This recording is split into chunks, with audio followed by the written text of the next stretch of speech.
Now, I want to talk to you about the GOP. There is a great article that is coming from the Blaze. The GOP is the problem, and it's spot on. We have Chip Roy coming up in just a little while. Stand by for that because we're going to talk about what did we get? What are we doing? What are we doing right now? But first, before we go there, I really want to congratulate Gavin Newsom. He has picked a new senator for California. And it's odd because she doesn't live in California. She lives in Maryland. But, I mean, that's close, right? Yeah, it's right around the corner. Right around the corner. Yeah. I mean, it's practically California. And it's Laphonza Butler. And I know what you're thinking. He said that he was going to pick a black person to replace black woman. Yeah, all right, right. Black woman. Thank you for correcting that. Thank you, because big distinction. Putting a black male into that role would be disgusting. It would be. It would be a hat tip to the patriarchy. Yeah, amen. I think, or something for that. Yeah, something. Now like that. you pointing that out pretty much makes you racist. Oh no, it does. Yes, it does. Everything is racist. You have to remember. Every thought you have is a KKK dream. Everything is racist. White supremacist extreme. Yeah, your white supremacist thoughts there, Stu, are going to get you into trouble. Now, sure, she lives in another state. Right. Okay. Yeah. But she has a house in California. It's not her primary. No. She's registered to vote in Maryland. Real woman of the people. Yeah, but she has a house there. As most people do. You're going to have... Exactly right. What, are you not going to have a house on both coasts? Right. How are you It'd be like me running for governor in Idaho. I have a house in Idaho. There you go. You know what I mean? Why can't I be? Understand. I understand. I am one with the people. You sure are. Yeah, absolutely I am. So anyway, now some might also point out that she also is somebody who runs an abortion, a really big abortion mill advocacy. Yeah, an abortion hut. Yeah. So and this abortion advocacy group, Emily's List, is very, very powerful in Washington. Very powerful. Very, very powerful. Very, very powerful. And she's also a former union. Another very, very powerful thing. Yeah. It's almost like if you need it, I'm just going to throw this out there. Throw it out. This is still silly. I'm just saying this is a hypothetical. I know, say it. But let's say crazy. you were planning a future run for president and needed to align activists behind your campaign. Right. You might want to pick an incredibly powerful activist. Gosh, that is Stu. That's everything is racist. That's racist. Wait, it is? Yes. How is it? You're pointing this out, and only a racist would see it that way. White supremacist extreme. Can I ask you a question? Yeah. Honest question. When did this start? When was the first time that a politician overtly said in advance they will only consider a black woman for a role? When did that start? Because that is, to me, I think super recent. Now, it used to actually be reality, right? Like politicians would get a job, right? And they would say, okay, well, we want to appeal to this constituency. Yeah. And they would come out and they would say, we wanted to find the most qualified person in the whole wide world. And we found that person who happens to have every characteristic of the voting base I'm trying to court. Mm-hmm. That did happen. But no one overtly said it. Well, I think Obama definitely said it for the Supreme Court. Obama did? I don't remember that. Really? I think it started with Joe Biden. I think Joe Biden was the first one to do it. That's my theory.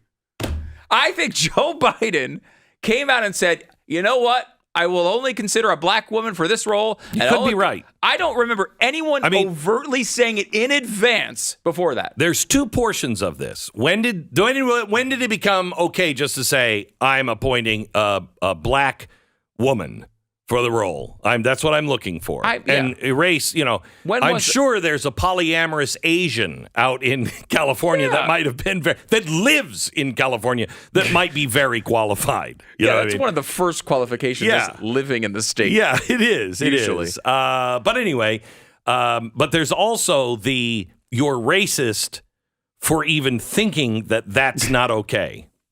That's true. It's a whole nother glass ceiling. But they we've have broken. to have both of them. Yeah. Okay. And I think that started with me. I think that started. Wait, you started this? No. I didn't start it. They started it on me. When I said, I think that Barack Obama might be racist, or he has a deep-seated hatred for the white culture. Right. Okay. I remember this moment a little bit. Oh, yeah. I know you do. Yeah. I remember it, too, I really bet well. you do. Seared like a brand. Anyway, and I couldn't believe that. I remember we said, when was the first time somebody who was pointing out racism was called a racist? Right. Remember? That's true. I don't remember that ever happening before you. Right. Because people like Al Sharpton would throw out racist all the time, but no one said he was a racist for saying that someone else was racist. Right. That's usually just the claim you make. It's not. Yeah.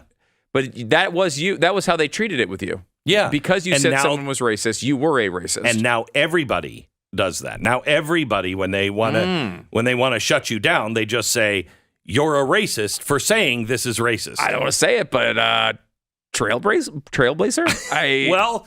No, I don't like that. No, it's a term I think that could apply to you. Congratulations. Thank you very much. I appreciate the honor. And on the other side of it, I glanced to try to find another example of this before Joe Biden, and people will like to say that Reagan said in a debate, he said, I look forward. I think the quote was, "I look forward to naming the first female Supreme Court justice." It wasn't like I will only look at females for this role. It was a little more explicit than normal, maybe, and then it was Joe Biden, and Joe Biden came out and did it 57 times. He's like, I got an Asian for this role. I want a guy who's actually saying he's a girl for this role. I want a black woman for this role. I want 3 lesbians over there, 9 gay dudes over there. That's all he started with. But he did do it. The first time he did it was in that debate. Remember this? He was in a debate, and it was fascinating, and then this might be why we never really had a conversation about it. But it was March, I think 15th, 2020. So, we were thinking of other things that week, I believe the next day was the 15 days to start the spread, or slow the spread is when we started that. So we never really had a conversation about it, but he just kind of blurted out. And all the reporting behind the scenes is that Clyburn, who basically handed him the Democratic nomination. I remember now. Yeah, went on stage in a commercial break and pressured him to say it on stage. Yes. To say, no, you be explicit about it. You say it's a black woman for this role. Yes. And I remember that. Right? Yes. And we never really talked about how all of a sudden it was okay to admit you were picking people based on the color of their skin. Now, in 1905, it happened all the time. In 1739, it probably was really common, but we all think that's bad, right? I thought we all came to the conclusion picking people by skin color was a really bad idea.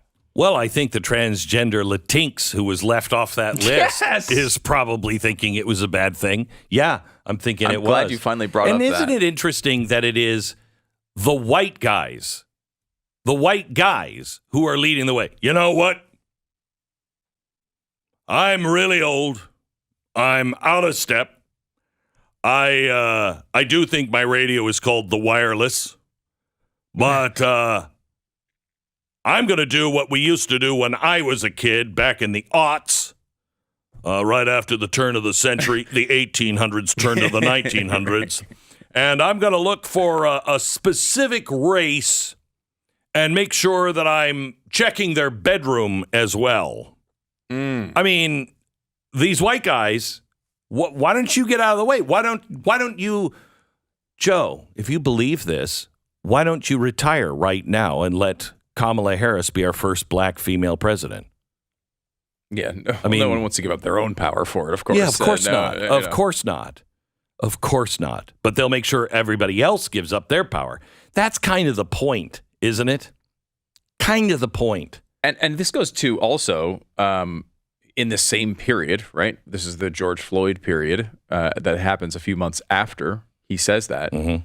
And that report of just 6% of new S&P 500 jobs went to white applicants in the wake of the George Floyd crisis, which is remarkable. I mean, 6%. So, I mean, white people make up what, 70% of this country? Only 6% of these jobs. I mean, like, that is just blatant racism. So, right? Like, I mean, it's now look. I mean, maybe you want to give me the argument that suddenly only minorities were good at jobs at big companies. I mean, you can make the argument. Like, we can certainly make the argument in the NBA. I'm going to show where that comes true. I'm going to show you how in real life with companies that you know, how this turns out. So here's what happens.